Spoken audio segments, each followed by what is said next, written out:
the general contours were clear enough. Successively, countries of Europe were collapsing under the Nazi threat. Italy had, of course, preceded it. Austria, Czechoslovakia, Munich, a couple of months before that article. The fall of Barcelona meant that Spain fell to fascism. It was a major step, and it looked inexorable. Where's it going to go? Well, turns out that US analysts, I didn't know it at the time, were looking at the world pretty much the same way, considering the possibility that the conflicts of the day might end up with two world systems, a German-run Eurasia and American-run, what they called Grand Area, British Empire, which the US would take over in the Western Hemisphere, parts of Asia. Well, looking at the world today, it's kind of ironic for someone my age.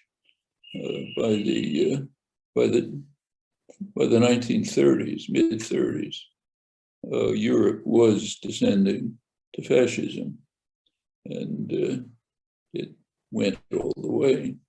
The United States, in contrast, under the pressure of a revitalized militant labor movement, was pioneering social democracy.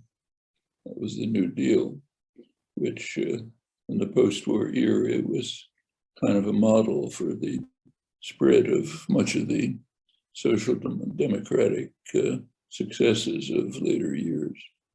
You look at it today, it's almost reversed.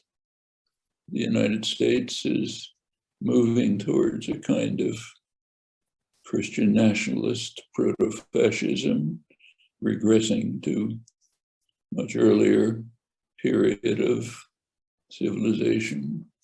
Europe is more or less hanging on to elements of social democracy, also under attack.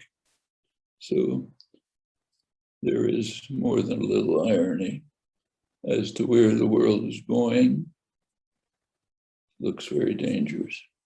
I mean, there are, beyond discussion, there are two major issues that we must deal with, or else nothing else matters. One of them is the threat of nuclear war, which is increasing. Second is the imminent destruction of an environment that can sustain life. We're proceeding towards both catastrophes. Going back to Ukraine, one of its extremely harmful, if not devastating effects, has been to accelerate the move towards both of these crises. Side effect, criminal invasion, devastating for Ukraine, but also these side effects on the world.